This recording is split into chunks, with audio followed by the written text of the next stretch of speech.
just filling across I've got some television in the background.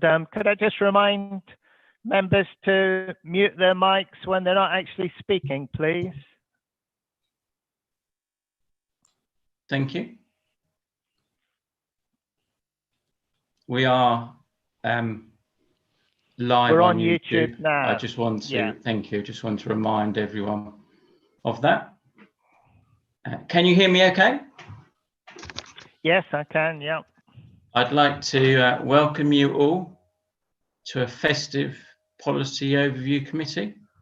I'd particularly like to welcome our David Faircloughs, our super subs who were desperate to get back on the pitch and start scoring again. And it's lovely to see everyone. We had a reduced committee size during the beginnings of the lockdown. So welcome back, everyone. Good to see you. I'd like to thank the officers for facilitating another Zoom meeting. It's much appreciated and allowing us to have our meetings go ahead. And I'd like to welcome our guests. I'd like to welcome our two cabinet members, Councillor Brown, Councillor Richard Wales, and our officers, Mr. Cherry, Mr. Salisbury, Mr. Thomas, and I don't think I've missed anyone. Perhaps if the officers could introduce themselves when we get to the relevant place in the agenda. I will also get the officers to very briefly introduce their reports. For reasons I won't go into detail, that there was a need to issue an updated report. So therefore I will get each officer to very briefly introduce their own reports at the relevant point. I'm aware of apologies from Councillor Burrell, Councillor Butterfield, Councillor Ozog, Councillor Julie Ozog, and presumably Councillor Jones. Are there any other apologies? I haven't received any other apologies, Chairman, but is there anyone missing? I think Councillor Oliver and Councillor Story I haven't got in the sidebar. I've not heard anything from them. Okay. No, noted. And I'm not being told there's anybody in the waiting room, so I think we will need to add those to the apologies. There's one member coming in, Chairman, at the moment. All right. Excellent. It's like Tom Oliver. I'll just wait a moment.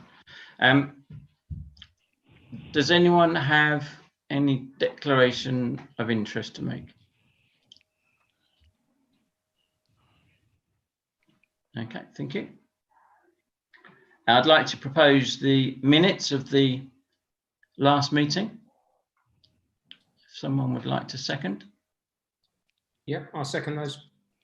Thank you very much.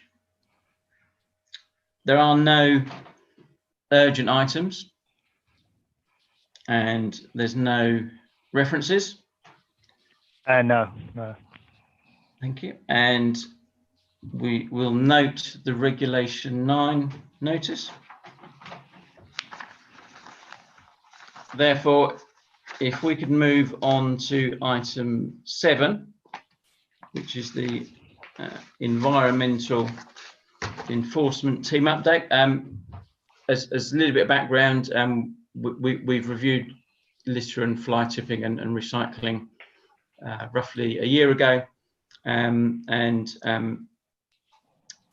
I'm not suggesting that there is a particular problem in this borough compared to other boroughs. It's primarily my intention that we improve our anti-litter, anti-fly tipping services and recycling services as much as we possibly can. And I'd like to ask that contributions are positive, constructive, and this is not the forum for specific incidents of fly tipping will to be raised. It's the general policy approach that we are considering. If we could have a brief introduction of the report. Mr. Salisbury, thank you very much. Welcome. Thank you very much indeed, Chairman. Good evening, councillors and members. So I think everyone knows me. I'm Mark Salisbury. I'm the Enforcement and Regulatory Services Manager. My responsibilities are concerned with environmental enforcement, parking services, community safety, which includes Dartford Town Against Crime, and licensing matters for the council. So tonight, obviously, I'm wearing the environmental enforcement hat. Chair, just to check out, do you want me to start with the fly tipping specific report, then pause and then talk about litter more specifically, or do you want me to just canter through both? I'm happy to do. I think can you do both, please? And because it's the enforcement aspect. Yeah, thank you. Yes, of course. I'll start then with what we regard as environmental enforcement. The council has specific environmental enforcement officers as part of its staff, as opposed to the external contractor, Kingdom LA Support, which I'll talk about in a moment. So as it says in the report, in terms of background and context, Dartford Borough Council has for some time chosen to invest in what essentially, as members will know, a discretionary service, and that's our investigative abilities to investigate instances of environmental crime, most notably fly tipping as it's known. We've got a fierce reputation, I have to say, certainly within Kent and beyond. And I have with me my enforcement manager, Richard Cherry, who is the tactical manager for this part of the business, who can answer specific questions from members as well as myself. But he and his team have been responsible for really putting Dartford on the map in terms of our success around investigation of this crime. Our current detection rate stands at around 42%, which by anyone's maths really is pretty good. Obviously, it'd be wonderful if we could detect 100% of these crimes, which people have cruelly taken advantage of with lockdown. We've seen an upturn in fly tips, as some members will know, and some members will know obviously the hotspots associated with those, and will also know the steps we've taken, which I can't share in this forum, but members will know the investigative steps we've taken to bring those offenders to justice. So the background and context, I think, is as per the report around the legislative parameters we work to. Our two main investigation officers, both of whom are ex-police officers with huge amounts of investigative experience and training around the Police and Criminal Evidence Act and other legislation. So they're very accomplished investigators, and as I've said, they've had some considerable success. It's a frustrating task in that, and sometimes a very dirty task, in that those officers have to physically visit those sites, sift through the rubbish, and glean any evidence they can from that rubbish, which often contains the odd utility bill or something like that from a householder who, in some cases, doesn't know that they've paid an unscrupulous person to get rid of their rubbish. And there's offences which we prosecuted householders on that around duty of care, where they haven't taken the necessary steps to ensure that the person they've used to dispose of their waste is someone that can be trusted and is appropriately authorised and licensed. I think it's worth mentioning that Dartford were the first in the country to go forward with that duty of care offence when it came on the statute book, as we were the first in the country to go forward with the £400 fixed penalty notice alternative to court proceedings. So I'm really quite proud of that we were at the forefront of that. Other councils have been knocking on Richard Cherry's door consistently over the last couple of years saying, what can we learn? How can we do it?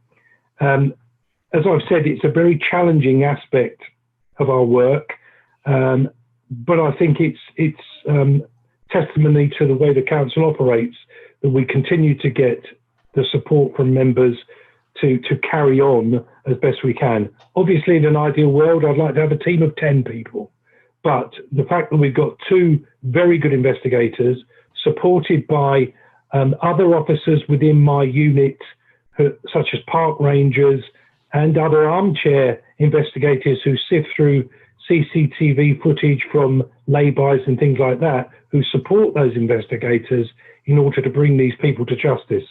And more and more, this is seen as part of organised crime. Some members may not know that the police don't actually investigate this. If you go on the Kent Police website to report an environmental crime, that link takes you straight to our website if it's in the Dartford Borough. So the police don't deal with this crime. There could be a debate as to why. However, we are doing our level best, and I think we are doing it successfully. An appendix with the report does show a breakdown of those statistics and detections, which I don't propose to go through unless asked from 2018 through to 2020. But I'll pause at that juncture, Chair, to check if there's any questions on the fly tipping aspects, if I may. Yeah, thank you very much. I mean, it was an excellent report. Very good to hear that we're at the cutting edge in those respects that you mentioned. Very pleasing to see the level of enforcement activity success, perhaps more than I'd anticipated, but that's why we look at we have the reports to see what is taking place.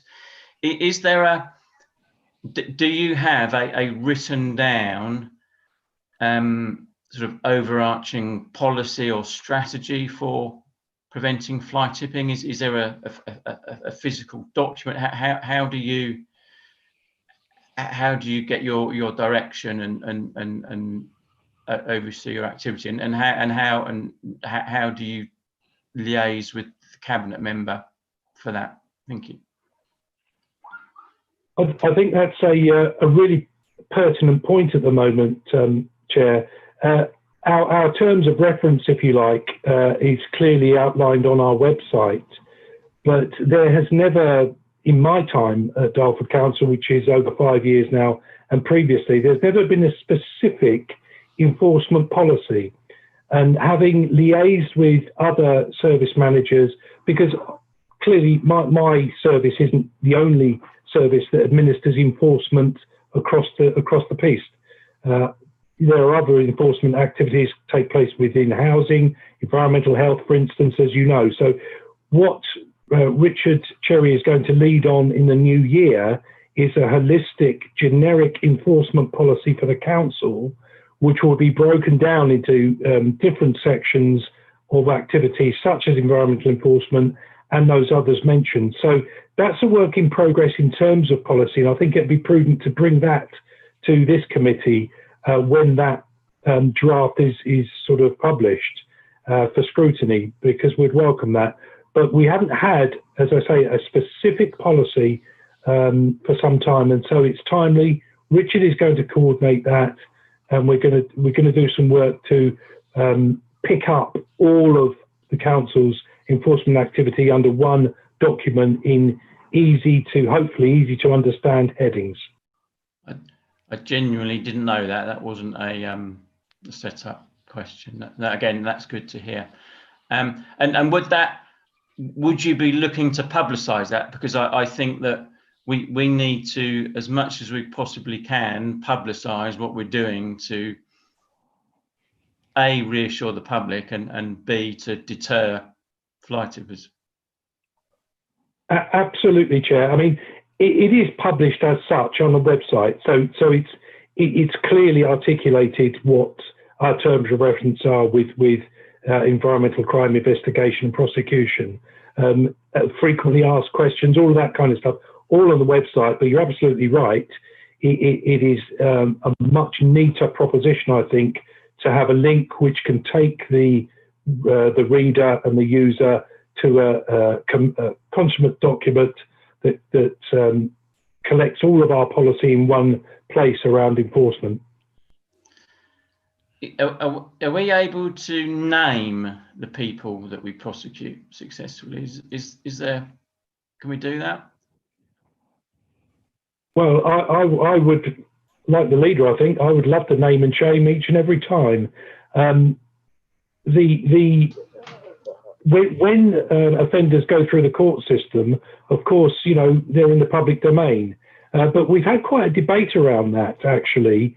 I think about in 2019, we had a debate around whether we could release through effective communications and name and shame those offenders. We reached a stumbling block, I think, with data protection and things like that, with GDPR, and so we're not doing it.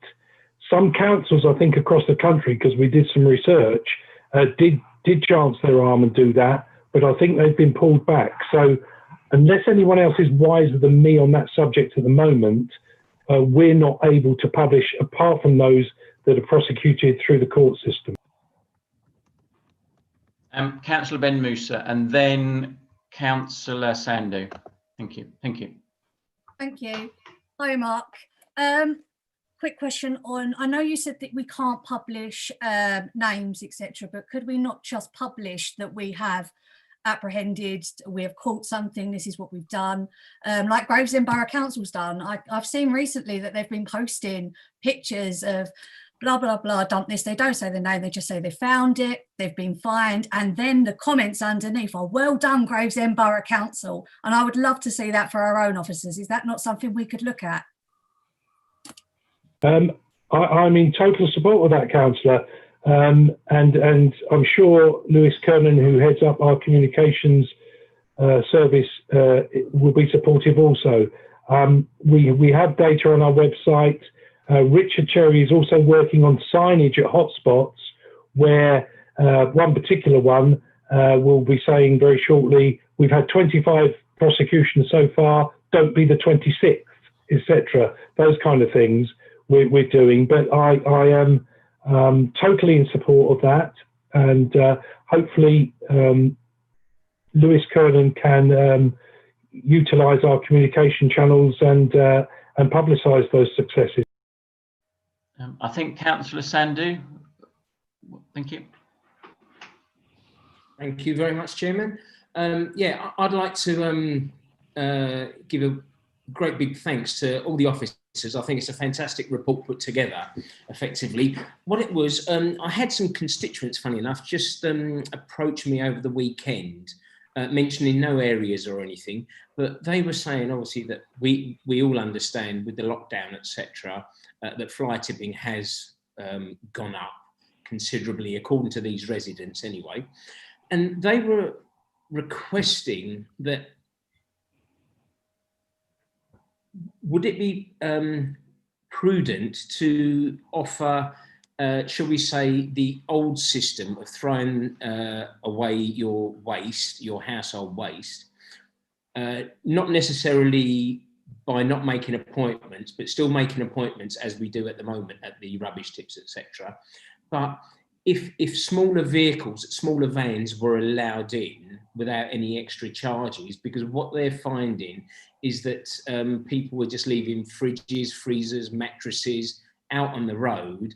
And is it still through that same mechanism? Speedboats. Pardon?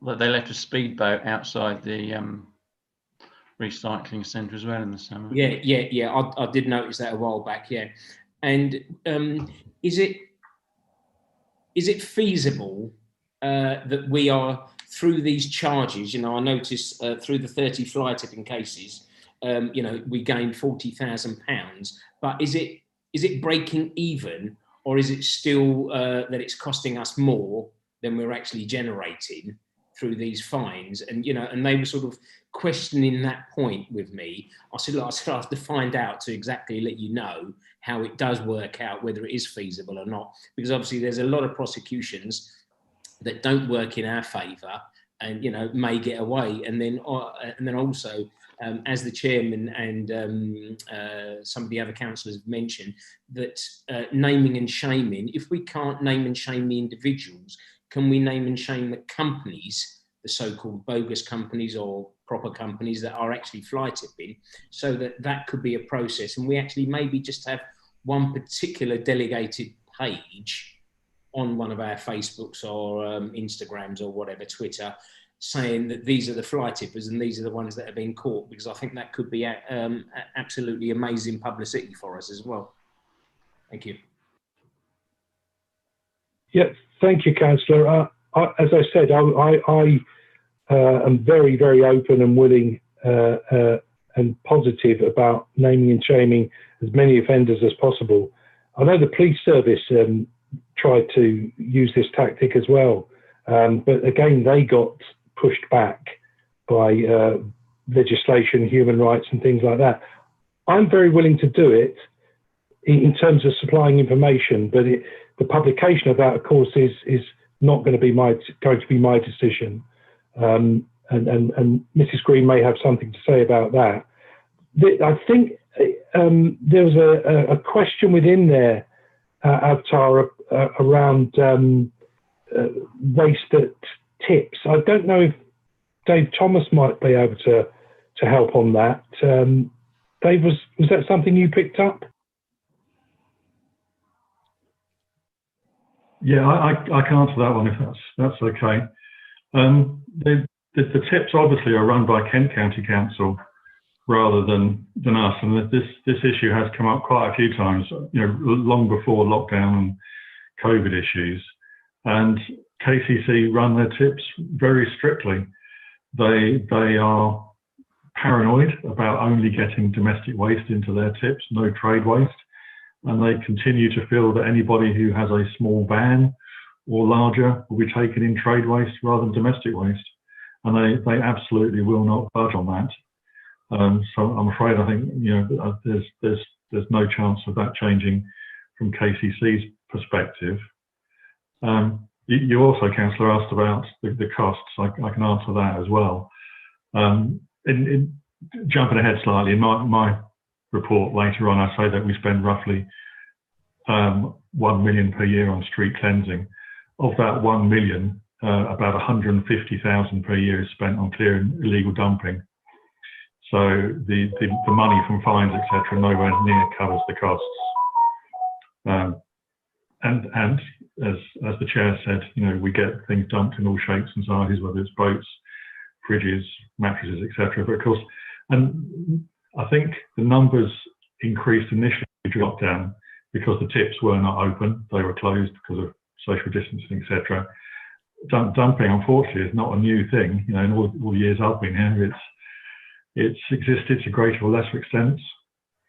So I'm certainly all in favour of the enforcement.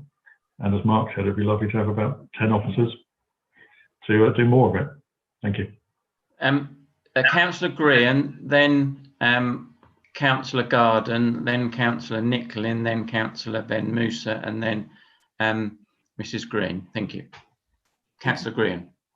My point really is on communication, not specifically with enforcement, but really with regards to clear up. So it sort of goes into a lot of our agenda items this evening. Just to give an example, which Mr. Thomas will probably recall, there was some fly tipping in my ward that took, because of the nature of it, a long time to clear. It required specialist services and so on. And this, and I'm sure other people have got similar examples, this was very frustrating for residents because they weren't able to get an update.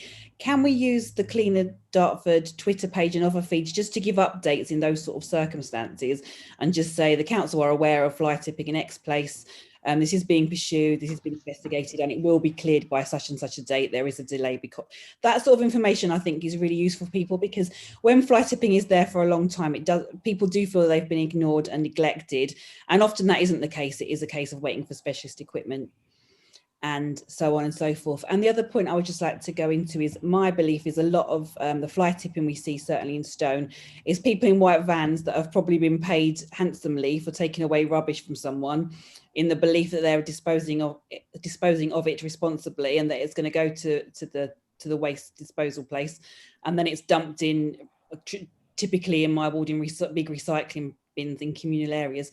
Can we look to be constantly telling people that they need to be looking at people's licenses when they are paying for waste to be taken away? Because I think a lot of people are unwittingly having their rubbish fly tipped when they thought they did the right things.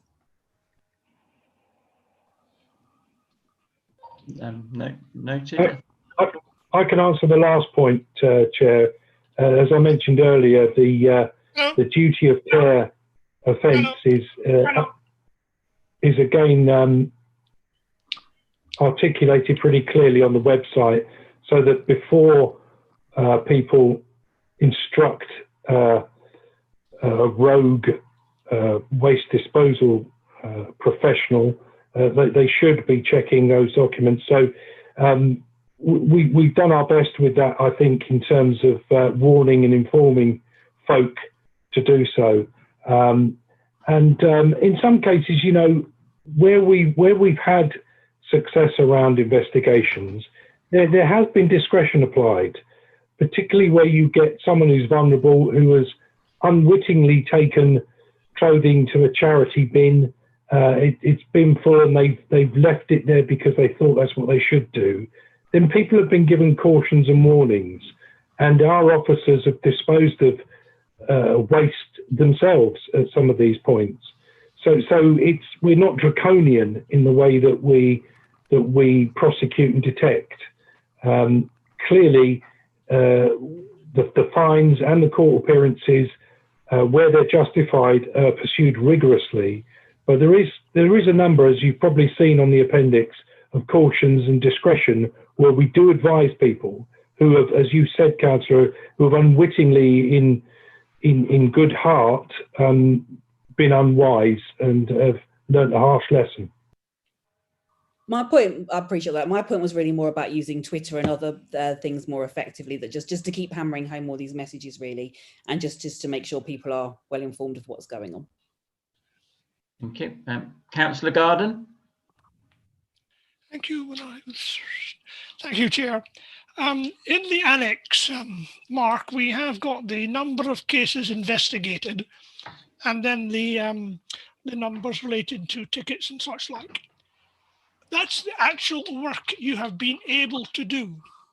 Have you any estimate as to how many other offences there are that you've been unable to take any action against because you're two hard-working men just haven't got a hope in hell of picking anything else up? Many of my colleagues have mentioned we need more staff, and I agree with them all. What I would like to see is some statistics that can tell us we only did 33 fly tip offences, but from the material we had captured from our various intelligence means, there was probably 150 offences. And that's the tip of the iceberg that we are dealing with. And we need to get away beyond from the tip of the iceberg, not the whole thing, of course, but to a much larger proportion of the iceberg. Yes, thanks, Councillor. As the report says, there are something like 2,700 reports in a year that come to the investigation team, 42% of which are detected. So I'm hopeless at maths, but that gives you your stat in terms of what can't be detected. And it's a case of, I suppose, through their experience, sometimes when you've got a whole truck full of ballast and bricks, there's not going to be investigative opportunities within that rubble unless we get an intelligence tip-off. But as has been discussed with household waste, there are often more opportunities. Yes, I think even, with the best will in the world, some of these unscrupulous characters are very wise and experienced with committing this crime, where number plates are hidden and disguised, face coverings are worn, you name it, because it's a lucrative business in their eyes. I think we're winning in Dartford comparatively, and I think what you read at the sort of macro governmental level in terms of commitment to this crime means that it's going to be taken even more seriously. I'd like to see more involvement at a local level with the Environment Agency, the police and us with joint operations, and Richard Cherry has been very instrumental in ensuring that happens as much as possible in Dartford. But personally, I'd like to see more of that interagency work because it does bring success. Mr. Cherry, do you want to speak to that specific point of the proportion that are prosecuted? Yes, please. I'll just cover one other point. Thank you. We're covering the. I'm liaising a lot with the new enforcement manager at Gravesham, who I know very well, having worked with, and we're joint operations on our border, which is progressive. In terms of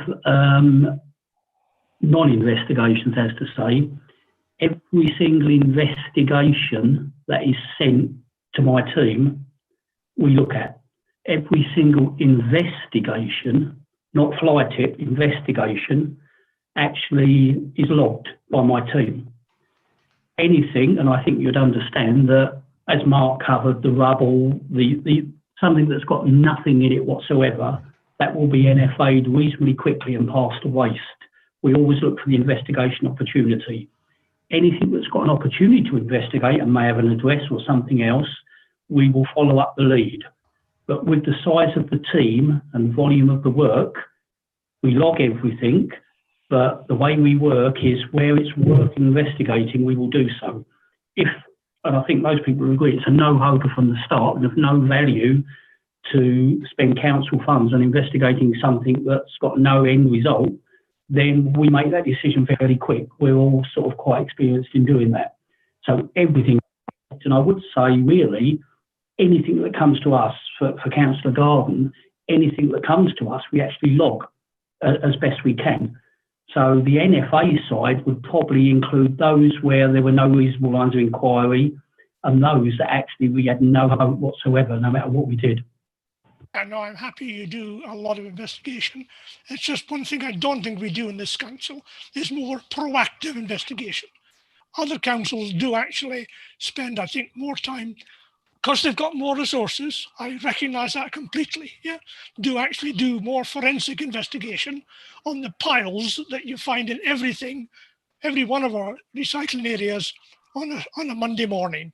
Yeah, you haven't got the resources. I can't expect you to do that. But I'm just thinking that this is where we've got actual offences. We know they're there because there's such a variety of things there. We could do more if we had the resources and if we got our hands dirty. I appreciate it's dirty and such like, but unfortunately I do believe we are missing some of that despite the great success that you're doing. I know what you're doing. I do appreciate it. In no way am I saying you're doing anything wrong or you're not doing as much as you can. I just feel that as a council, we could do more if we had more resources because there is work there that could be done. Thank you, Chair. Thank you. Councillor Nicklin, thank you. Thank you, Chair. Thank you for the report. Very interesting. My question just related to joining up kind of the civil or environmental enforcement side with maybe other types of enforcement. In an example I'm working with at the moment, we have a problem area where fly tipping regularly occurs, but there's no CCTV or any other means of identifying perpetrators. So I'm forever raising the fact that new fly tipping is appeared overnight, as often the case, but yet it gets cleared and then lo and behold, a couple of weeks later, there's more. So in instances where we know people are taking advantage of problem areas, what's the next step for members or members of the public to suggest to the council, hang on a minute, this area would benefit by investing some capital money in maybe CCTV or signage or some other measures that would then stop people from using that area. I appreciate it may then move it into the problem onto another area, but then in turn we then need to follow up and see what we could do in that area. It's just how, in my example, what I can then do to maybe start the ball rolling on taking some proactive measures. Thank you, Chair.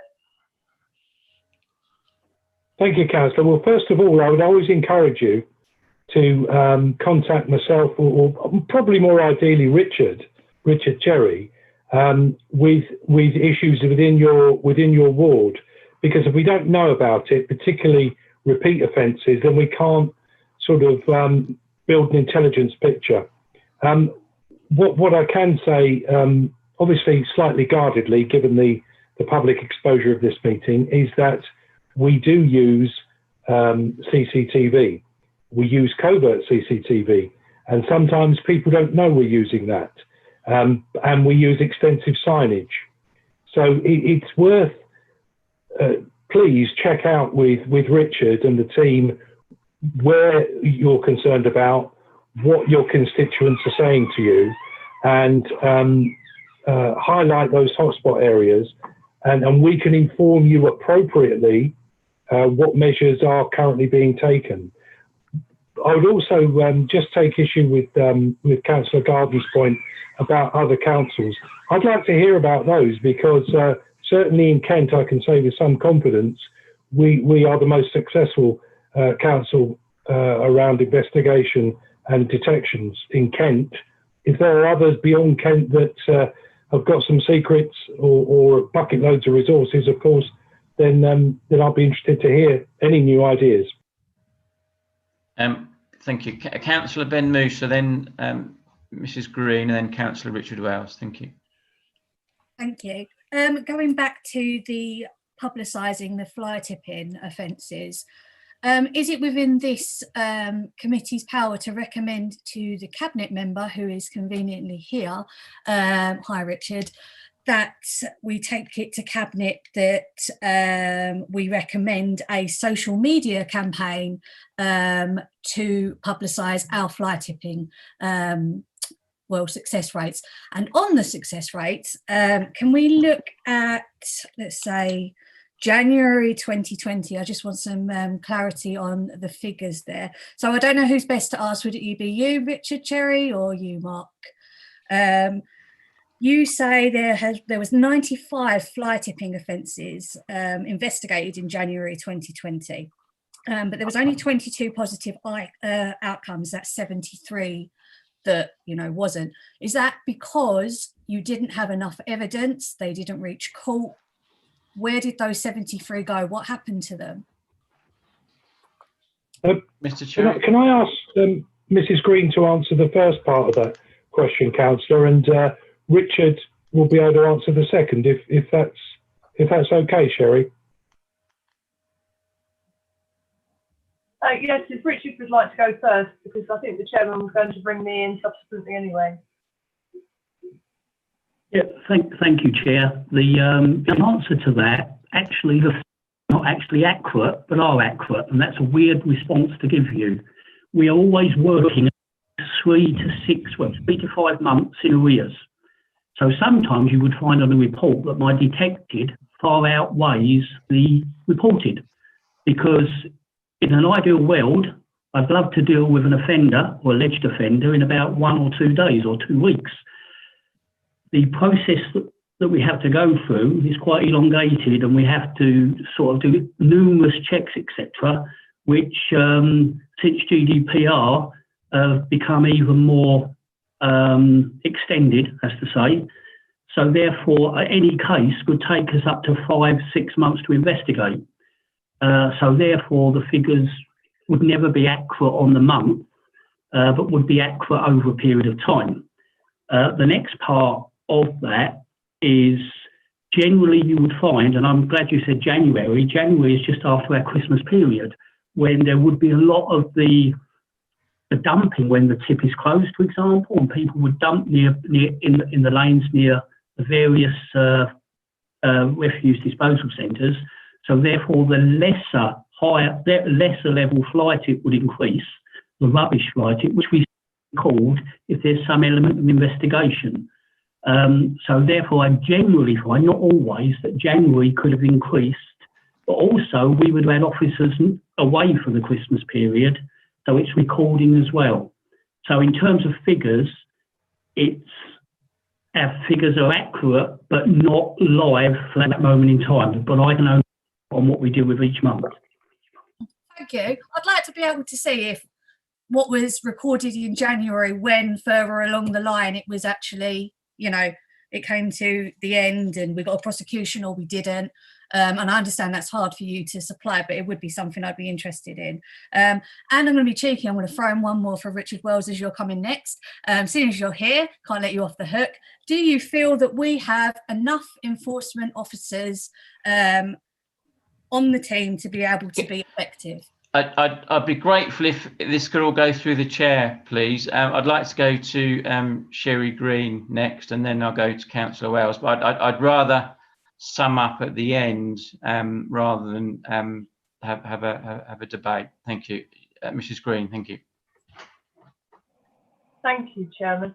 I wanted to come in anyway on the publicity issue, and I think what I'm going to say will probably help to answer Councillor Bennis's last question.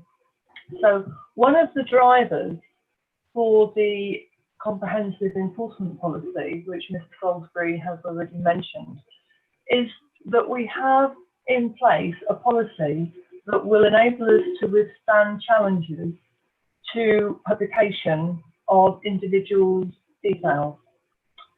We have to be able to show in policy terms that we are considering human rights issues, that we are considering GDPR, and that we have a formal policy that we can apply each case to, and then decide whether or not to publicise or we don't.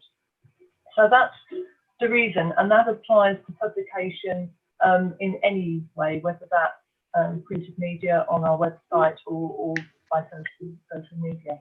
So that's what we're aiming for.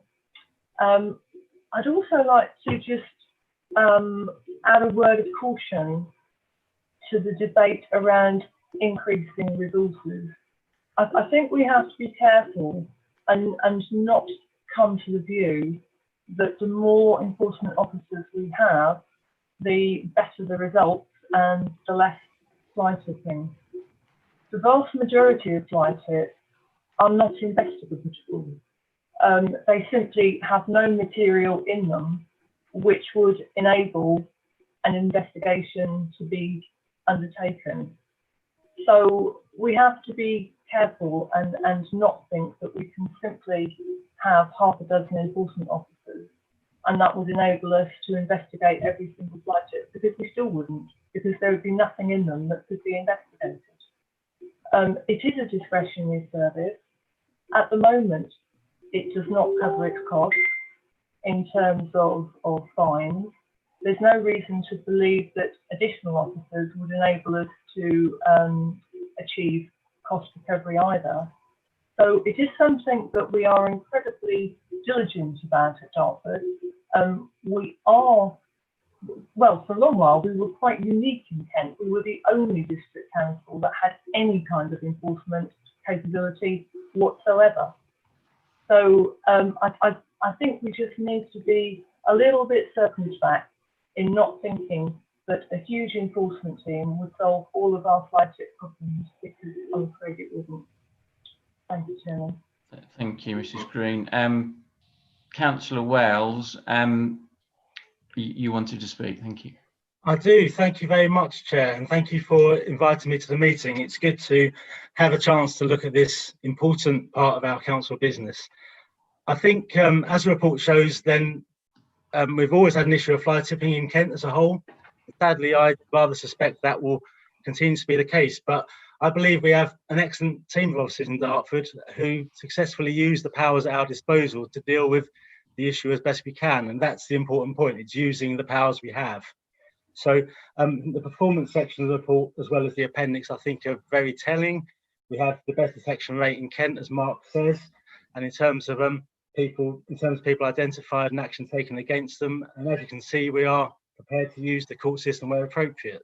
The report also outlines the various partner agencies which we work with to deal with the issue. So I think that's something also to consider when we're talking about resources.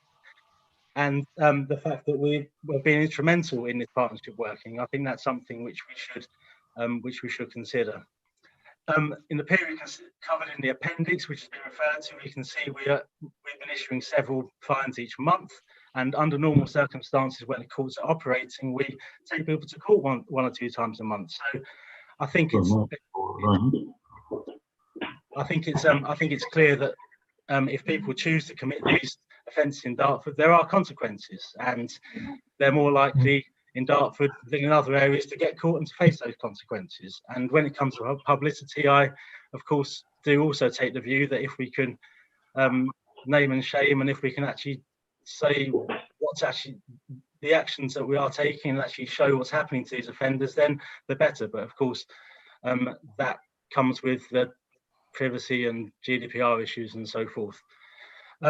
As I said, though, then I don't think this initiative is going to go away, and I'm sure members may feel that there's more to be done in terms of proactive investigations and in terms of publicity. In fairness, in terms of proactive investigations, as suggested in the report, that's something that took a hit during the COVID period. But I certainly think in terms of the partnership working and use of our various powers and our excellent environmental enforcement team, we can be confident that as a council, we're doing a very, very good job in this area. I'm going to just, in terms of resources, Emma, I haven't forgotten you, I'll never forget you, know that. And I agree with what Mrs. Green says, to be honest. I think if we were at a case where, if we were in a situation where we had loads of investigations that we weren't able to carry out because we didn't have numbers, then obviously that would be a case where we would think we need more people. However, we're talking at a position of strength where we're actually we're outperforming other councils. We're doing well with the team we have, our excellent team we have. So I think, like Mrs. Green said, it's not necessarily just a case of increasing enforcement officers. It's a case of like looking that we have a good team. We do have a good team. We're using the powers we have. We are using the powers we have, and we're working with other agencies. And where not, we're looking to work with any other agencies. We're not working for the moment, and that's what we're doing. So that's all from me. Thank you, Chair. Thank you. Councillor Garden, then I've got a couple of points, then we'll move on to the litter enforcement. Councillor Garden, thank you.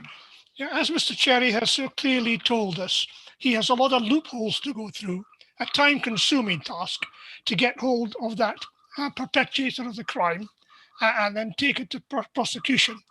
A lot of that is through GDPR and not being able to work as effectively with the police as he really would like to do and ought to be able to do. I'd like to suggest, Mr. Salisbury, that we actually write a paper on these problems, and through the chair, I believe this should go via cabinet so that we could go to the MP and make him well aware of the fact that the current laws make your job much more difficult than it can be, than it should be, and therefore we should see the government doing more about ensuring that civil enforcement officers get more rights to access data than they currently are. Their rights is tying their hands behind their back and not helping the situation. Thank you. Well, thank you for that, Councillor. We are continually frustrated by judicial decisions, one of which I won't waste the committee's time on, but inhibits our ability to elicit the name and address details of a registered keeper of a vehicle through Section 108 of the Environmental Health Protection Act.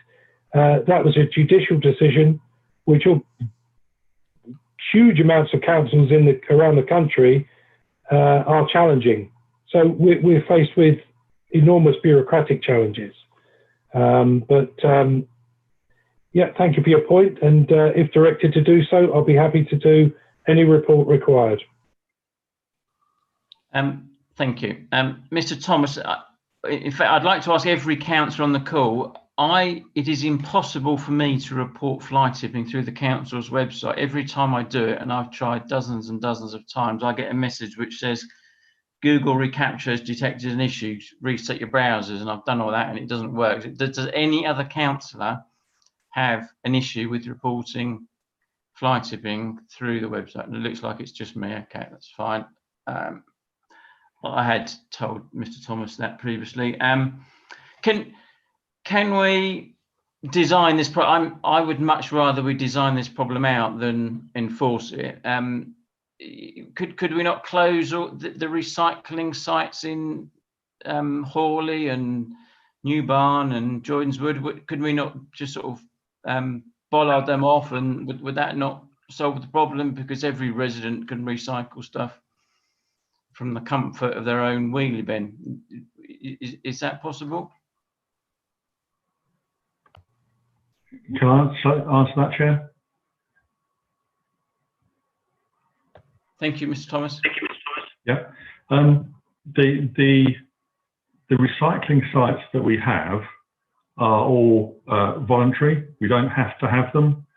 Some councils have chosen to remove all of them because they provide recycling facilities via other ways, as we do. We couldn't actually close. We could remove the banks, but we couldn't actually close the sites because they're largely not our lay-bys. They are Hawley. The one at Hawley is a highways lay-by, as is the one at Birchwood Road, and some of the others as well. So potentially what you get is that you remove the banks so that people can't, dump around, etc. But you still get the dumping because the site is still there. One of my concerns about this is that what you notice with the recycling sites is the illegitimate use of them, the dumping, but they actually do get a lot of legitimate use as well. Because despite the fact that we do have a pretty good door-to-door recycling service, some residents still choose to use the banks. They choose to put their bottles in the bottle banks. We don't collect textiles door-to-door, as you know, so we have a whole range of charity textile banks out there which do get used, and a few other types of banks as well. So I think if we were to, we don't have to have them, but if we were to choose to remove them, we would be sort of detrimentally affecting the legitimate users. Plus, we couldn't shut the sites anyway, and I suspect the dumping would continue because we would probably just be making the sites easier to access and bigger, freeing up space for dumping. But it is a debatable point. Thank you. Thank you. Mr. Salisbury, can we move on to litter enforcement, please? Thank you. Yes, indeed. Thank you, Chair. So again, members will have seen the report and the background in relation to our outsourcing a large degree of our litter enforcement to a company who members will recognise as being known as Kingdom. They changed the nomenclature to LA Support, rather puzzlingly. LA is not Los Angeles, of course, it's local authority support, but they're still under the umbrella of Kingdom Security. So it's the same company, essentially. And before I move on to the body of the report, it's just worth reminding members that the litter, dog fouling, enforcement aspects are not exclusively handed over to LA Support. All of Richard's, Cherry's team, and indeed my wider team have delegated powers to deal with litter and to deal with these type of environment offences. Indeed, the civil enforcement officers who deal with parking also now have the delegated powers to deal with litter. Quite often you get a situation where a disgruntled motorist tears off their ticket from their windscreen and throws it on the floor. So that was brought in. So it's not exclusively outsourced. It's a shared arrangement that works very, very well in my submission. Yes, the history and the background I think is well known, and I think our relationship and partnership with LA Support continues to be successful. Yes, there has been, of course, some people who are not happy. There is, it keeps Mr. Cherry extremely busy with representations from disgruntled folk who didn't realise that throwing a fag butt was wrong or have some other excuse. Invariably, it's a criminal offence, and they have the opportunity to protest their innocence at court. And indeed, something like 35 cases a month do go to court, and probably 95 or more % of those get heavily fined by the courts, hundreds of pounds actually, part of which we retain 200 or so pounds costs. So this isn't about revenue. I think we'd all be happy if this initiative and our commitment towards environmental crime and the health and well-being of our communities were to result in everyone complying and not dropping any litter anywhere. We would be extraordinarily happy with that. Sadly, that's not the case. But what can be shown, I think, pretty unequivocally, is that our performance since we instructed LA Support back in January 2016 to work with us as an enforcement team has been successful. Not only around revenue, where of course that's important, and that importantly as well is diverted back into the initiatives towards a cleaner streets policy and our strategic aims and objectives around environmental cleanliness and crime. Also, it's important, I think, to just feed back to members the visible presence and deterrent effect of these extra officers. Only recently, literally 2 weeks ago, an LA Support officer was flagged by a distressed bus driver who had an offender on the bus assaulting females. And that LA Support officer didn't hesitate to put himself in harm's way, detain that suspect until police arrived and arrested the offender, who then went on to assault one of those officers. So you know, they've been a real contribution positively to our borough in my submission. The courts, as I've said, are extremely supportive. This is a criminal offence, and they don't tolerate any type of defence apart from, in my experience, those offenders who have proven to the court sufficiently that they have mental health issues and weren't responsible at the time of committing those offences. The report does contain some detail, but I will stop there, Chairman, and invite questions and comment. Thank you.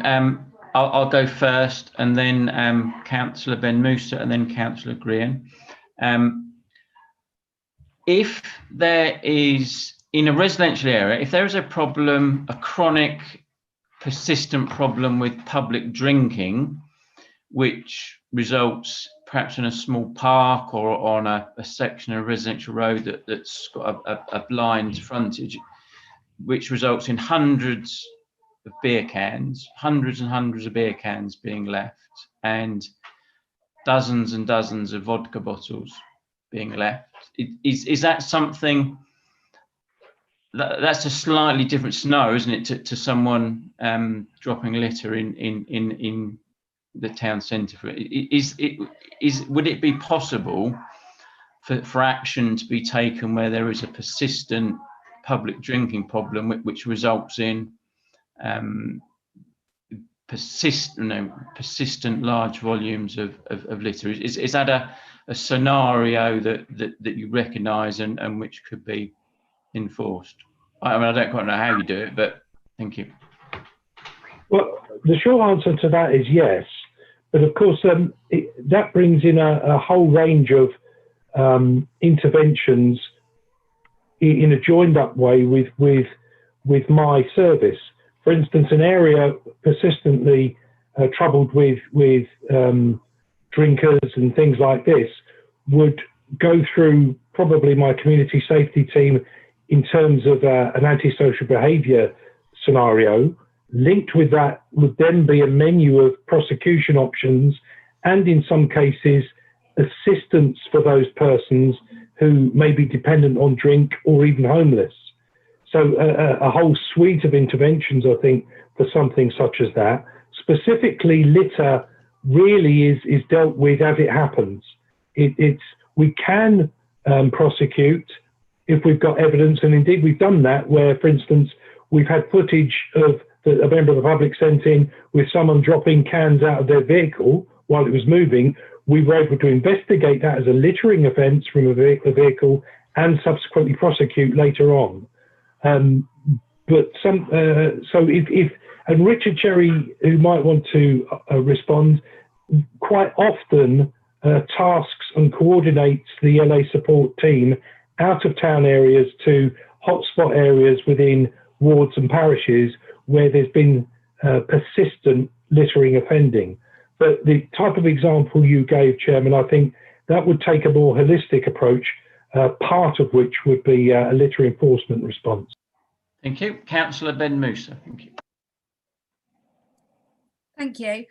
Just a few things I picked up on the report. Would now be appropriate to discuss the TWAs? I know it's not littering, but in a way it is, unless you're going to do a whole separate section for the trade waste agreements. Sorry, to say that, discuss what, Councillor Ben Musa? I didn't quite catch what you said. The trade waste agreements part. Yep, okay, we're good. Right, Richards are probably going to sigh as she goes again. But a quick question on this. I know everything didn't go to plan. Dartford Borough Council were very generous that it had to be between a certain time when you had the trade waste agreement in place, not the full 2 years. And some of LA went round and fined people regardless. We're fixing that. They're getting refunds. Is it now on the website, because there wasn't a right of appeal, is it now on the website that you can submit representations to lasupport@dartford.gov.uk, not richard.cherry, because it was just piling up on him. And it would be useful for people to know if they do have an issue, if this did happen to them, then they can submit representations to LA Support. Is that now on the website? Has the website been updated? I haven't been able to check. As far as I'm aware, Councillor, that has been updated because there was some urgent remedial action around that. But I think it's worth just setting the context as you've raised the issue, that I think this council was extremely generous and went the extra mile in personally writing to every business prior to us going out with an enforcement hat on and visiting businesses. There was a very big lead up time, lots of warning and informing, lots of press coverage before we actually went live with commercial trade waste enforcement. Where we had a slight hiccup, unfortunately, was that the message that we were giving out didn't get through to a couple of officers who were covering for Dartford from areas like Thurrock and didn't realise that we weren't going back retrospectively, that it was being enforced from the time of the first visit of that enforcement officer, and then the business not being able to produce a proof of a trade waste agreement at the time of that visit. Those very few instances have now been remedied. But like litter, there is no defence to this really. And I think that some businesses have been flouting this requirement for many, many years. And I know a lot of businesses are very grateful that we're now clamping down on those that have flouted the rules and are falling into line. So I'll pause at that point because my colleague, Mr. Cherry, might want to come in or someone else.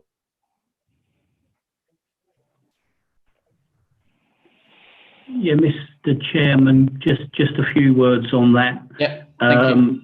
I think I'll just repeat what Mark was saying about the officers that we have working on trade waste and on litter. Some have worked in other areas, and the difficulty was first is that other areas enforce, as per the law and the legislation, that you must have in place a trade waste agreement that covers the last 2 years. That's the law. You can't change that. We, because of the letter we sent out, which actually told people you must have a trade waste agreement on the date of the visit, we actually do it on the date of the visit. We then come back 17 days later and actually ask for production of that. If someone fails to produce that, then they will receive their penalty notice. Any non-residential a business, anyone that's non-residential, must have an agreement or a waste transfer notice in place. Failure to do that is an absolute offence, and that's what we do. We're quite fair. I know some of the councillors who've just been speaking know that I do intervene where necessary, and if there's a wrongdoing takes place, I will actually deal with that quite robustly, and they know that. But also, there's times where I look at it, and in fact, there is no wrongdoing, and they've acted within the legislation. And rest assured, if something has to come to me, it's looked at. Thank you. I wasn't questioning the legitimacy of the fine. I think it's, you know, it's what needs to be done. It is the law. I just wanted to make sure that if there is anything wrong, that they do have the opportunity to put a representation in, and that's on the website. Can I continue with the rest of my points, or Matthew, would you like me to put my hand up again at a later time? How many more points have you got? 2. Yeah, carry on. Okay. Thank you. You say that... Sorry, then Councillor Green, and then Councillor Sandhu, then Councillor Wells. Sorry, carry on. You say that a reduction in complaint can't be measure of whether it's working or not. So do we have any other way of measuring whether this is working or not? I completely agree with the reduction in complaints can't be measured, because sometimes people get so sick of complaining they just stop. Or they can carry on going like me. And the second thing, as I might as well get it in, is your statement, oh God, I've thrown it now onto the bed, your statement to improve, on 3.2, sorry, to improve the quality and effectiveness of litter and dog fouling enforcement work across the borough. What do you mean by that? Do you mean more fines, more effective fines? This is where I'm trying to get to. Thank you. The last point first, Councillor. Our objective, as I've said, is that we want 100% compliance. That would be utopia, wouldn't it? For people to simply act as responsible citizens, not commit environmental crime. That would be wonderful, and that's ultimately what we're aiming for. We do have a process of education with retailers and stakeholders and schools, actually. As I've mentioned, the income is fed back into that initiative. I also mentioned that the courts are very supportive around this. And I think whilst we haven't got any empirical data, I think it suggests that this partnership is moderating offending behaviour, particularly in the town centre. Mr. Thomas may be able to comment, but the town centre cleaning team have reported that they feel there's less litter in the town, and this seems to be borne out by the reduction in complaints about litter. I think it's also important that the impact of the trade waste issue has positively contributed to a much cleaner environment during market days, for instance, before the cursed lockdowns, of course. So I think there are clear indicators where we can show that this has been successful. But as you pointed out, Councillor, it's very difficult to specifically quantify. Yeah. Councillor Graham, thank you. Apologies, I was a bit slow to turn myself back on there. Thank you. My question really sort of feeds off what you've just said, Mark, about there's a decrease in litter in the town centre. My experience, for what it's worth, is that's not the case. For example, in my ward in Stone, which I feel possibly has more litter than this time last year, for various reasons. I think we discussed this last year, and I think I raised it then, about kind of what litter enforcement occurs outside the town centre. Can we have some statistics on that? And while I appreciate the town centre is a focus for obvious reasons, it would be nice to have some of that kind of focus in other areas where we do suffer from really heavy amounts of littering regularly from an enforcement point of view too. I appreciate that a lot of money and time has been spent on litter clear ups, deep cleans and so on and so forth. Going back to the point I made earlier, I'd really be appreciative if this can be communicated a bit better with residents. So I know that there's a schedule on the website which talks about when the deep cleans occur, but for example, recently that's been behind because of the leaf droppage and things like that. It'll be really useful if that could be communicated on Twitter, on the Cleaner Dartford page, for example, like late bin pickups are, because again, often, as I said earlier, people often feel that they've been forgotten, and if people just know, oh, it hasn't happened this week, it's happening next week, I think people are appreciative of that kind of knowing that kind of information, particularly in areas where we do get a lot of litter, like in Stone, and I know Councillor Ben Mooser experiences the same thing in Swanscombe. Thank you, Councillor. Mr. Thomas will answer the second part of that, I think. The first part, interestingly, Richard Cherry was on the case today on that very subject about getting to other parts of the borough. And, you know, this isn't a partnership that doesn't require, in some cases, robust management. Without being too disparaging, I think there will be more easy pickings, if you like, in Dartford Town Centre than there would in some of the parishes. But we recognise, and Richard particularly recognises and holds to account LA Support to ensure that those outlying areas are covered proportionately. Sometimes that is a battle.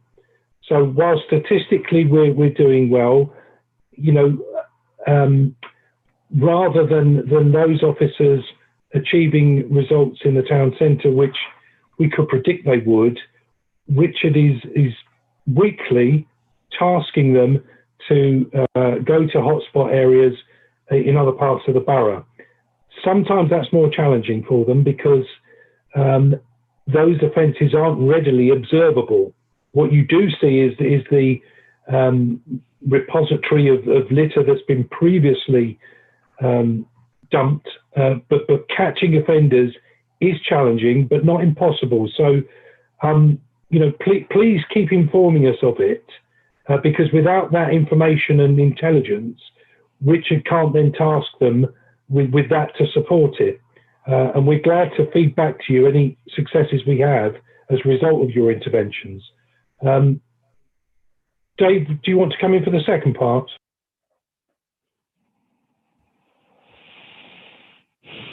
Essentially, I agree with Councillor Green. I think it's a good suggestion, and I'll try and move that forward. Thank you. I think Councillor Wells is next.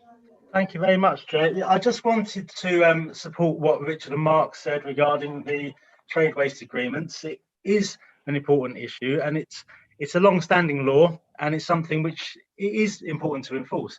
I mean, if businesses are not then disposing of their waste in the correct way, then that puts pressure on domestic collections. It puts pressure on public bins, which, as we know, had problems being overflowing in the past. So that's it all kind of like it all adds up. But that said, Emma made a good point about information, and I remember then the issues from a few months ago regarding this, and just to say that the website was updated and was updated with some extensive FAQs on the topic. So so well done again to Mark and his team on that one. In terms of how it can be measured, I think something which we need to remember is actually that this isn't, as mentioned in the report, there's a very low rate of repeat offenders here. So I think it was something like 2 ever. So, I mean, that's surely is a sign that actually people aren't doing it again. People are taking it as an education and actually not repeating their behaviour. So I think that's something to consider, although obviously I quite take the point that it's a very difficult thing to measure in terms of the types of rubbish and the amount of rubbish which is around. In terms of the in and outside the town centre, absolutely a fair point. You'd expect this scheme to be mostly in and around the town centre, because it's expected to be mostly in and around where there's more businesses and where there's more footfall. But if I could just say that, in my experience, then I know that a couple of months ago an email did go around asking members to suggest hotspots. I know that I actually did suggest a hotspot which was not routinely covered, and then residents actually asked for the enforcement team to go there, and they actually went there, and actually I do believe did issue some tickets there. So if members do know of hotspot areas, then it's worth raising them, and I believe that the LA support team will actually go there. For the scheme as a whole, then I'm sure these kind of schemes are always going to be controversial, I think, and I think those of us who've been around for some time will remember when this first came in, there was a lot of concern raised about it. But I think whereas we saw in other areas that you had this kind of scheme, there was a lot of adverse publicity. We haven't had that in Dartford, really. And I think the vast majority of people actually support this scheme and actually think it's a good thing. And I think, to be honest, a lot of that is down to the management of the scheme, and a lot of that is down to management of the contract by Mark and Richard. So I think very well done. Thank you. Thank you, Councillor Richard Wells. So I have Councillor Ben Moose. What I then propose is that I will then close the enforcement section of the meeting. I'll summarise just before I do so, and I'll allow Mr. Salisbury, Mr. Cherry, and Councillor Wells to leave, and then we'll move on to the other aspects of the litter service and then the recycling service, if that is okay with everyone. So Councillor Ben Moose, and then I'll sum up the enforcement. Thank you. Thank you. I didn't want the officers to feel like I was constantly on their case tonight, so I'm going to heap a little bit of praise. I'm going to back up Richard, because whenever I contact Richard Cherry and tell him about something in Swanscombe, within a couple of days, the enforcement team are in Swanscombe. So if you have got hotspots in your ward, I would definitely go and see Richard, because he is straight on it. And I will stop now. Thank you. So I will summarise the enforcement. So I would like to commend the enforcement team. It is a cutting edge service. We were the first to have the £400 fly tipping fine. We were the first council in Kent to carry out this sort of enforcement activity. And we've significantly stepped up the trade waste approach. So in summary, I look forward to seeing the strategy. I hope it is user friendly and resident friendly. I'd like us to. I'd like Cabinet to consider when they read the minutes how they can design out the problem rather than enforce it. I'd like them to consider how they can publicise both the strategy, what we're doing to reduce fly tipping and litter, and also the successes that we've had.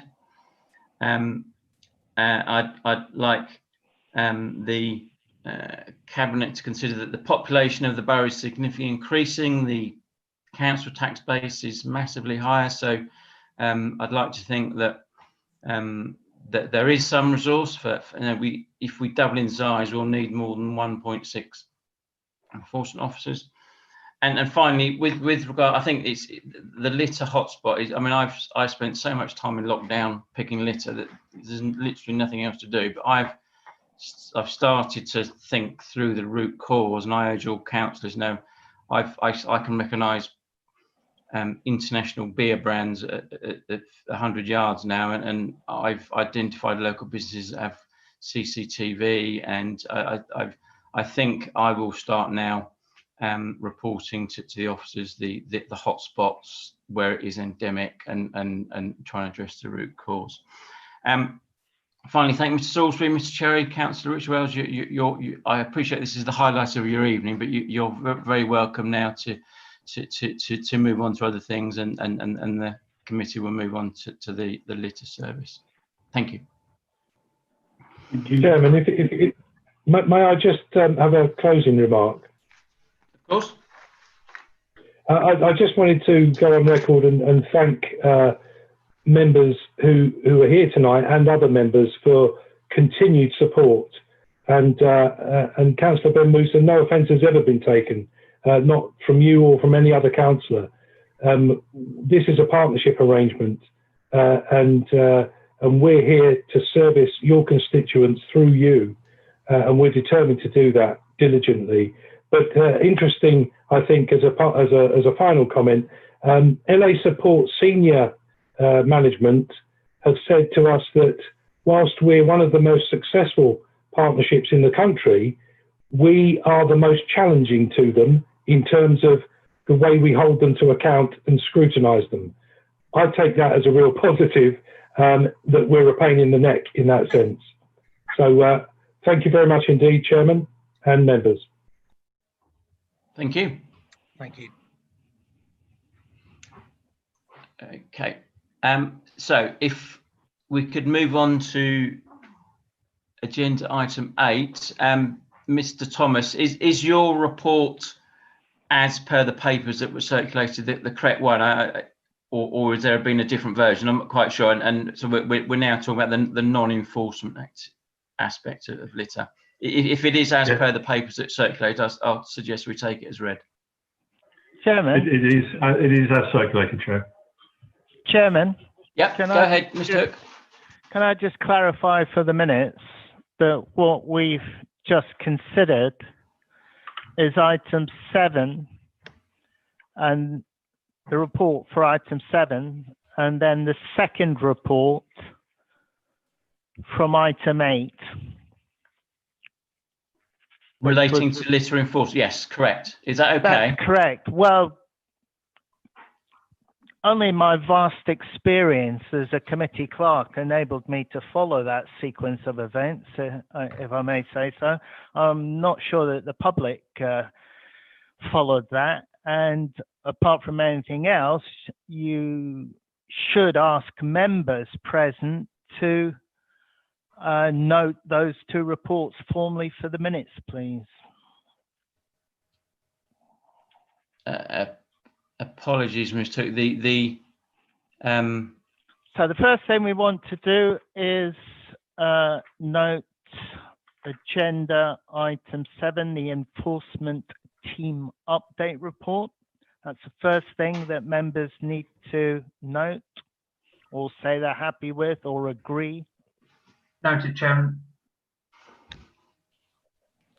I think I would like to move that we note the points, the item 7 and item 8, if that is acceptable to Mr. Hook's procedures. Well, it's required for clarity, Councillor. It's not my procedures. It's required for clarity in the public record. So we want, as I said, I'll repeat, item 7, that report, the update report from the enforcement team.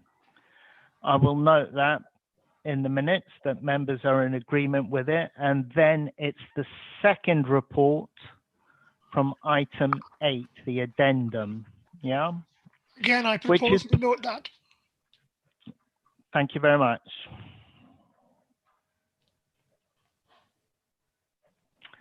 So I'll record that in the minutes as item 8B. So, Chairman, if you would like to ask Mr. Thomas to present item 8A, please. I think we'll take that as read. I've never actually seen 8B, so that was the reason that I didn't reference it. Sorry, I'm paraphrasing. Para 8B is the second report in the addendum. I don't know how better I can clarify it. Sorry, you're right. There is not an 8A and an 8B. That's just my paraphrasing. So let's say the first report under item 8, which is a litter collection service. Is that amenable? Yeah, I understand the way in which you're differentiating. I'm just saying the report that we refer to for shorthanders 8B I've never seen, so that was the reason that I didn't suggest we noted it. It was not circulated with the papers. There were 2 reports circulated under the addendum, Chairman, and they were posted on the council website last Friday for everybody to see. I don't think I can be clearer. Chairman, my apologies if the confusion regarding the agenda dispatch has meant that you and some other members have perhaps not seen all of the reports, but item 8 did comprise 2 different reports, 2 separate reports, one which the committee has now dealt with, which was Mr. Salisbury's enforcement report, and the other which is Mr. Thomas's report, which I think you are now coming on to. Thank you. Yes, I was endeavouring to do that in a diplomatic way. I'm not happy with the way the papers for this meeting have been distributed, and I wasn't going to raise that, but as Mr. Hooks raised it, that is my view. Yes, and we'll take the circulated papers as read. Does anyone have any questions or comments on it? Councillor Ben Musa. Hello, Dave. Another one on the litter service. Previously on 3.4, it says there was two additional litter pickers weren't deemed appropriate at the time. I was wondering why. And the street cleaning service is under review. And I know I've spoken to you and Emma and Steve, who's around somewhere, on multiple occasions about the street cleaning in Swanscombe. So I wanted to know how you felt the street cleaning was going, and does the review indicate that we think we can do better at achieving ET4? And can I have examples of ways, which you already did previously, but of how you're spending the 1 million and how that will achieve ET4 and PS1?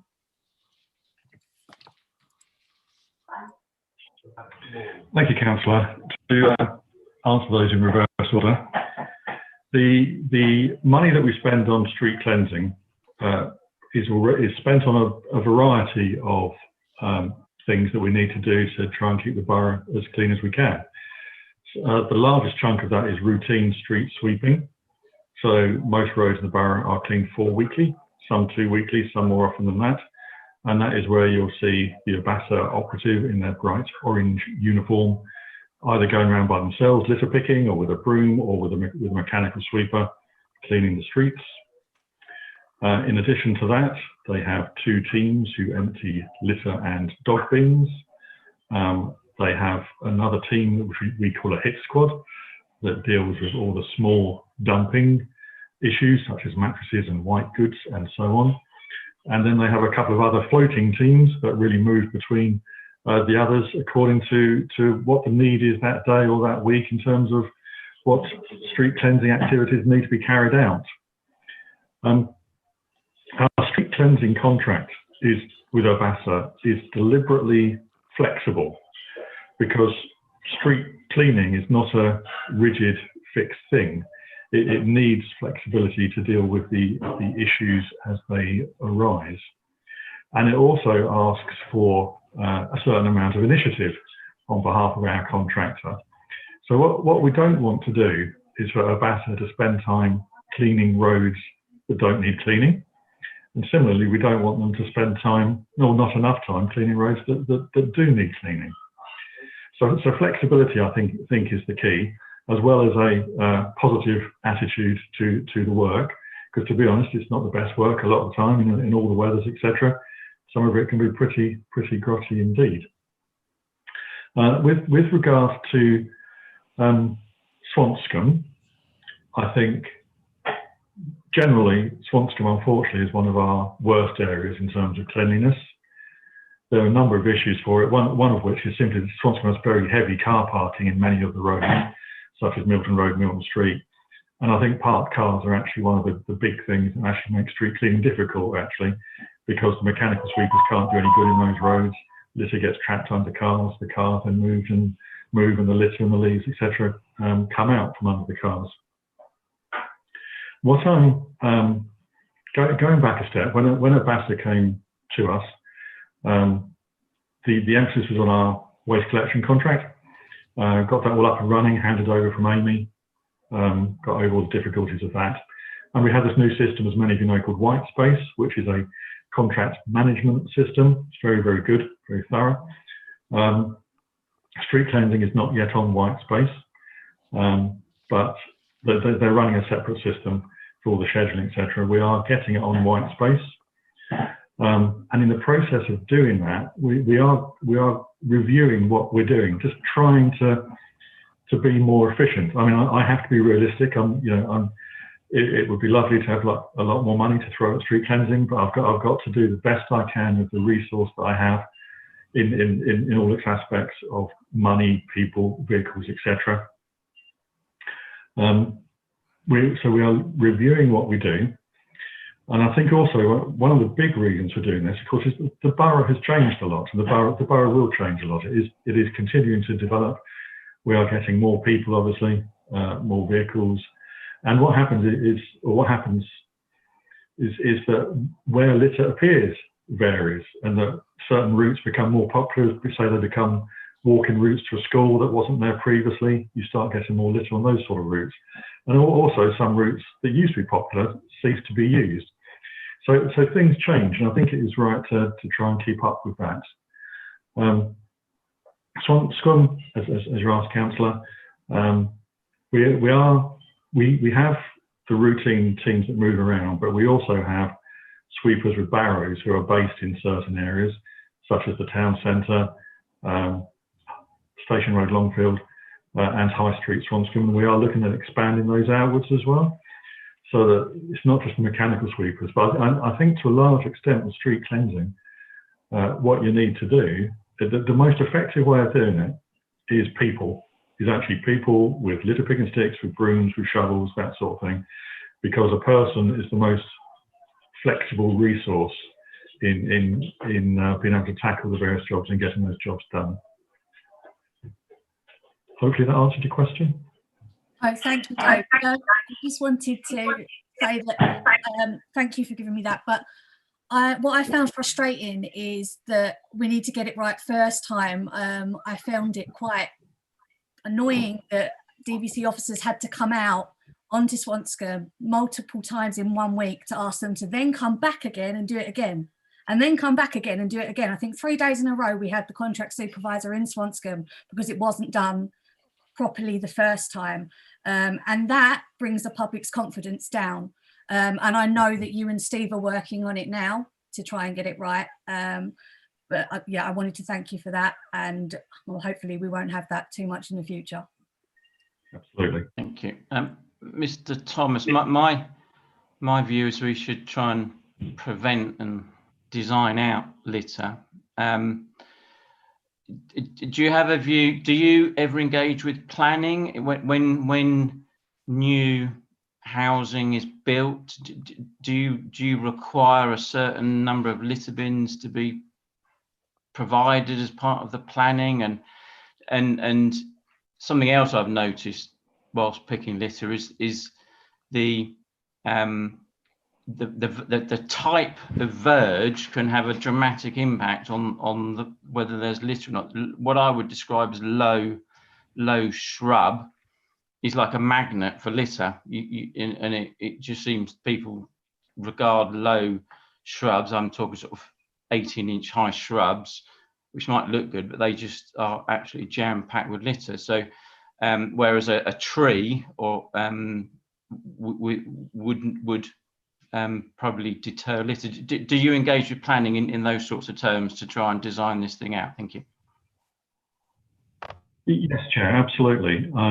I work closely with planning. Planning consult me on all of the new developments in a variety of ways. What the obvious one being about refuse collection, actually recycling for getting the vehicles around and access and so on is generally where it starts.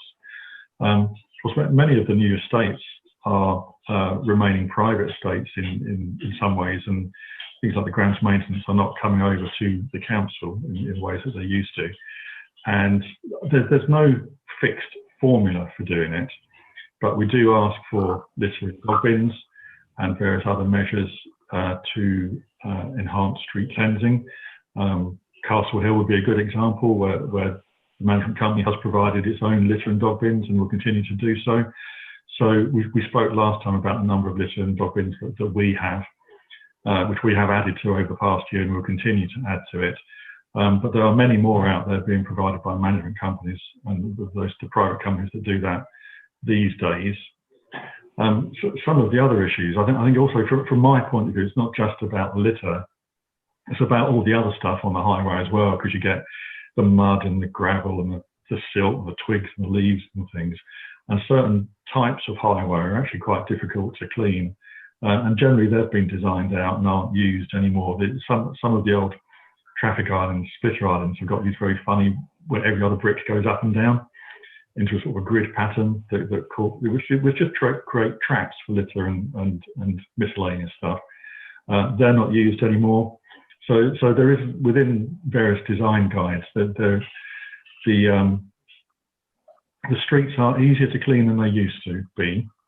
I do take a point about shrubs and trees. I think from a street cleansing point of view, you'd have everything nice and flat and level because it'd be much easier to clean, but that's probably a compromise, and that would maybe get a bit boring with the new estates. But yes, it is something we do and something we'll continue to do. Thank you. With regard to litter hotspots, what, if anything, can you or your team provide by way of posters or pavement stencils to attempt to discourage litter in specific litter hotspots? Thank you. To be honest with you, we haven't done a lot of that in terms of stencils or so on. I'm not sure how effective they are. I think evidence is varied on that. Again, when we spoke last time a year ago, you did ask me to look at hotspots, which I did do. I looked at all the evidence that we had via reports from residents and members. We using white space actually cross references with our GIS.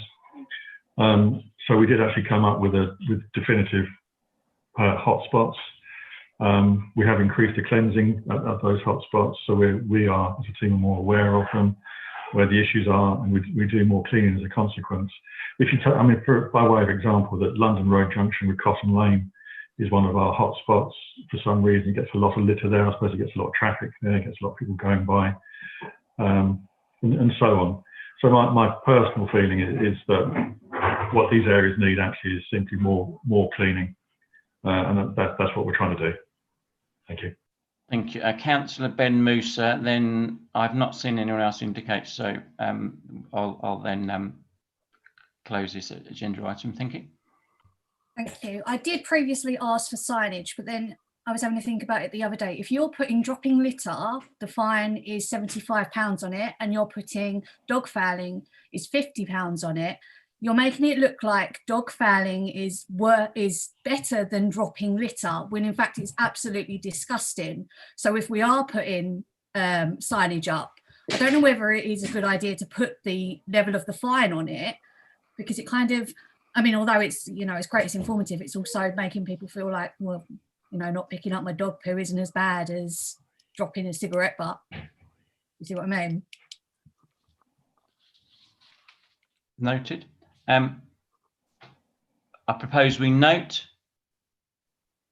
Mr. Thomas's litter service report. Is that okay? Thank you. We'll move on to agenda item 9.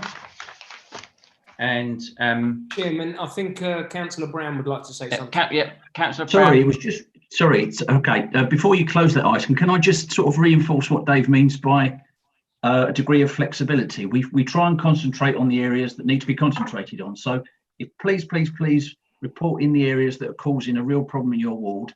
Dave and I talk regularly on Zoom, and hopefully we'll be more face to face when things get back to normal. And if we can see any spikes in a particular area, we'll certainly sort of put some more resource in that area. Thank you. Thank you, Councillor Brown. Appreciate that. Okay. Recycling service, if we take it as read, Ms. Thomas, is there a new incinerator in Sittingbourne? Or did I dream that? For waste? Not that I know of, Chair. No, there might be a new recycling centre, and a materials recycling centre. There's certainly a number in Sittingbourne that are paper, mainly deal with paper, not an incinerator. You slightly broke out there. I think you indicated it might be for paper rather than other sorts of waste. Okay, thank you.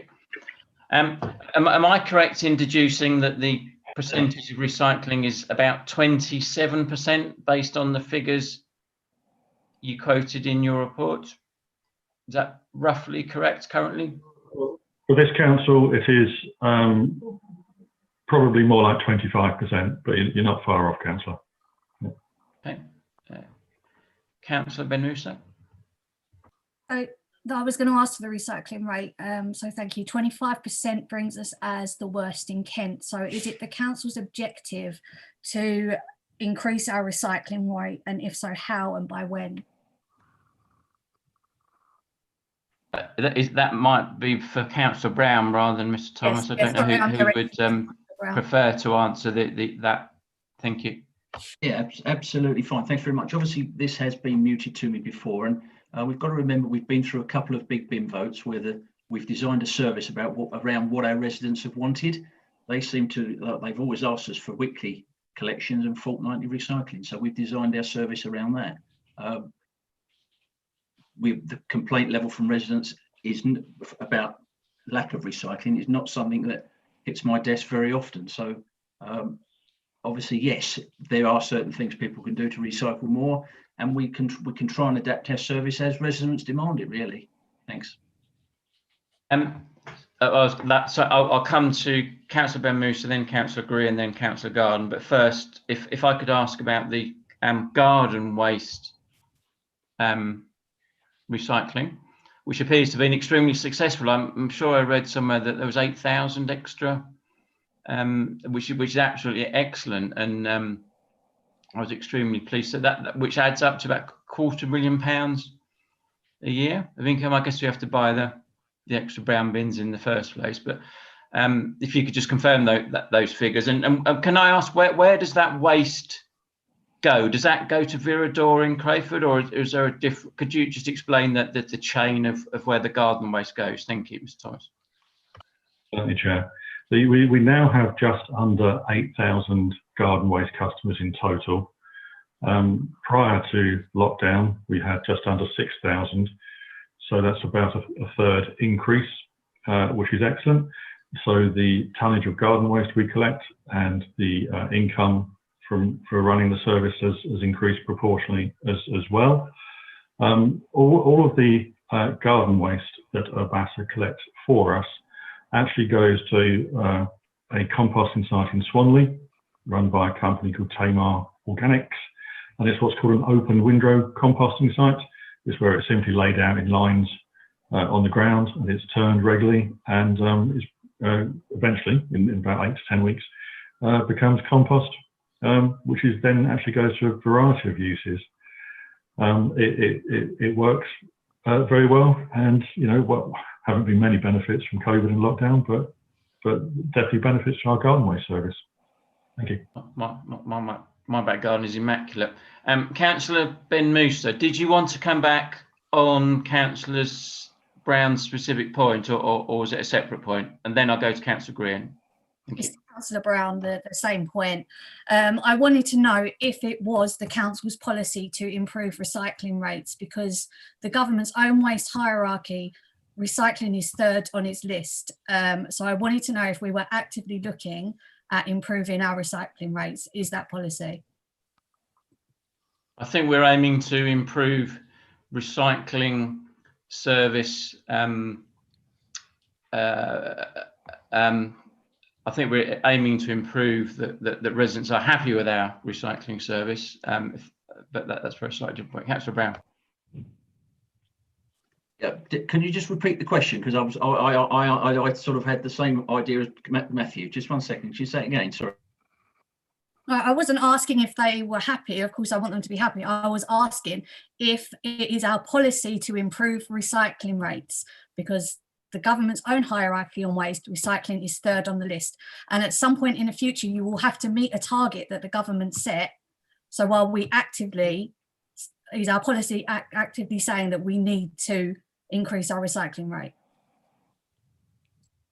I actually think recycling is one of sort of a strand of three. That really, we need to work as a country to reduce what we throw away. We don't need so much packaging. We don't need so much to keep generating it. So, but obviously it's been an unusual year. I'm happy to discuss the figures with Dave. We are aware of the 25%, but that's born out of our service that we provide at the moment. Obviously, if the government mandates that we need to introduce new services, we will deal with that accordingly. Councillor Greer, thank you. Thank you. I think my point really follows what Councillor Ben Musa has been saying. During the past 9 months, I believe that most people are having more things delivered and as a result, producing more cardboard packaging and so on. So the amount of things people have to recycle now is arguably more than ever before. People are at home more, etc. I know that long before lockdown, I'm in a family of 4, I could never fit all my recycling into my recycling bin. Far from it, and I'm in a fortunate position that some of my neighbours that are single have been letting me use their recycling bin for many years. But I think we need to look at, I think most people do want to recycle, and actually what I find a common response from people when they ring me about their recycling is that they'd rather swap their bins around now, because most of their waste is recyclable, but they can't fit it in, so they end up putting it in the green bin, which is only half full after a week, as opposed to recycling that's for 2 weeks. I think we have to recognise that life has changed, and actually for most people, recycling is very normal, and something they feel passionately they want to do. But the black bin, having it collected now once a fortnight, is inadequate for most people's waste needs. And while I appreciate your point, Councillor Brown, I would love to see less packaging produced. That's out of our hands, sadly. I think we have to look at what we can do to increase recycling. And as I say, I really think that regardless of what the survey might have said a few years ago, most people would like to recycle more, would like the opportunity to recycle more. And certainly I have to keep my recycling in the house until Wednesday when the recycling comes, because if it goes in the bin, you only need a few gusts of wind and there's paper everywhere and recycling everywhere, and that increases the litter. So I really think we need to look sensibly at how we can have better recycling facilities for people. I know the communal bins don't really work here, but in a lot of European countries they collect recycling every day. So every 14 days is certainly not adequate for the needs of myself and most of my neighbours, and I'd really like us to look at how we can find ways to make it easier for people to recycle. A bigger bin would change my life, and I'm sure other people's. So that's really the point I'm trying to make. Okay, noted, thanks. They do lots of things differently in Europe, I find. Councillor Brown, I think we're tied in, aren't we? I can't remember how many years for, but I think Councillor Brown is receiving the message.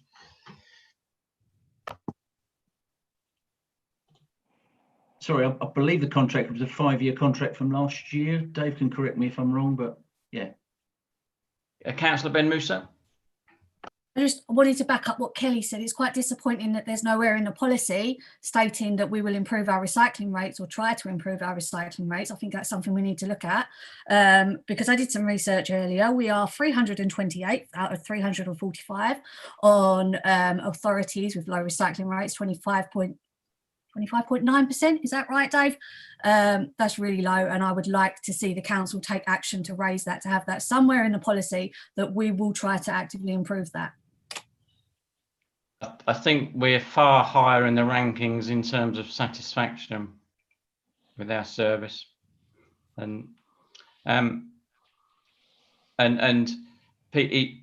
believe it's a personal responsibility. I think the means of recycling are readily available to the residents of Dartford. Every single recyclable thing that comes in my front door is recycled. Nothing goes into the rubbish bin. I do compress things. I crush and press down and fold to get it all in, and I can barely push it when I have to put it out on. But yeah, no, I think noted. I've got one final point. Okay, Councillor Gard, and then I've got one final point. Thank you. Yes. Dave, 25% recycling. Many councils add the green bin to that, the composting. Are we adding composting to our 25% recycling or not? That is included in the figure, Councillor. That is included in it. Yeah, it is expressed as our recycling rate. Yeah, And that's how we have to do it. It actually means it's our combined recycling and composting rate. I mean, just to explain that a little bit, if I may. The reason our recycling figure is what it is because of we don't send waste to landfill. About 1% of what we collect goes to landfill. And with the recycling hierarchy was referenced earlier, and the highest thing on that is don't produce waste in the first place, and then it is to reduce and then to recycle. So I personally think that just expressing it as a recycling percentage is not the whole story. And there are authorities who recycle more than us, say on 50%, but in fact their other 50% of what they collect goes to landfill. And it is debatable as to what is actually better. But there you go. Thank you. Dave, you've stolen my points. Thank you very much, because I was going to make the point that we have only got 1%. Apologies. That's all right. 1% to landfill. As you know, I sit along with Steve from time to time in a Kent Waste board. Yeah, and we do hear the statistics from elsewhere. Yes, and there are companies, there are counties coming and saying, we are good, we are doing 30, 40%. But then they are putting the rest into landfill. So whenever you look at recycling, you must look at the whole picture. What goes for landfill, what is recycled, and what is actually used to create energy. And so what we've got, between 75% and 100%, we have 1% to landfill, and whatever the figure is, for generating energy. And there is a school of thought that begins to say we've got to be careful whether recycling everything is cost effective to the planet. Much of the recycling material gets put in a ship and taken halfway around the world. And as we've only seen recently, some of that fell off the ship and it's creating a lot of plastic waste in a very sensitive part of the country. So we should note the fact that in Kent and in Dartford, we do generate electricity, and that can, from some schools, be considered to be more effective for the environment than just simply trying to recycle and moving recycling around the world. And the final point, Dave, I think is that problem I see from time to time is recycling bins not taken away, but because people have got black bins and stuff like it. Can I please ask that Urbaser do start to diligently ticket these ones to say why they haven't taken them away? I've got a couple of residents who've left them out for ages, and you've had to tell them, look, this is the case. So please get Urbaser do that. And the point again we made about recycling, we provide 13 recycling sites. So if people have got too much to put in their bin, then there's a recycling site. They can take it too, provided, Dave, the paper bins get emptied. Yeah, I will raise that with Urbaser. I mean, if another point I'll just raise, so I've got the opportunity, is that it's also not just about getting a high percentage. It is about quality as well. Indeed. And that what we need in our recycling grey bins is just recyclables. You know, we need quality. We don't need black bags in them. We don't need non-recyclable things. And there's at one time there was a big emphasis on more is better, and the industry just got flooded with tons of material that we've not wanted and was not the right quality. So you know, my preference would be for a lower percentage, but for better quality material, because then you know it's definitely what's wanted and will be used. Thank you. Councillor Ben Musa, did you want to? I'll probably speaking. sound like a stuck record, but I mean, the government's very clear that recycling before landfill is what they want. Even if there's a change of a government in the future, it's still what they want. I've said it before, there's no point me saying it again, you've noted it. I still think it should be policy that we try to improve our recycling rates. Well, I've said it again anyway. Please note 1% to landfill. Right. My final point, Mr. Thomas, once the pandemic is over, would it be possible to have a visit to the Pepper Hill site or the Viridor site? I'm quite curious to see how they operate. Would that be possible for the committee or committee members or councillors? Do you think? I'm sure it would be. I think it would be quite useful for you to sort of see the whole journey, or at least as much of the journey as we can. So all that we collect goes into Pepper Hill, and then it's taken to the recycling site and then moved on from there. And I think it's not until you see the whole process that you sort of understand what's involved and the efforts that put into it and the difficulties and so on. So yeah, and obviously I can't at this moment in time say that when that would be possible, but if we sort of bear it in mind that when it is possible, certainly been done before, then yes. Thank you. I propose that we note Mr. Thomas's report and thank Mr. Thomas and Councillor Brown for attending. You're much appreciated, and you're welcome to leave the meeting now. We've only got, I think, one more item to go, and we'll leave you alone now for another year. Thank you very much. Thank you, and good night, everybody.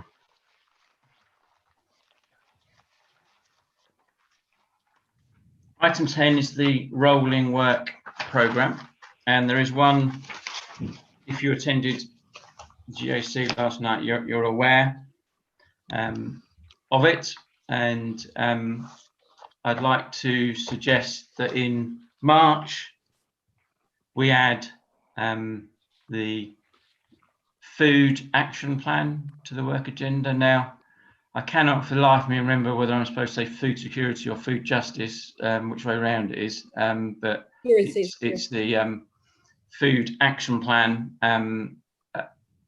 to the March 2021 agenda. Otherwise, is Councillor Musa.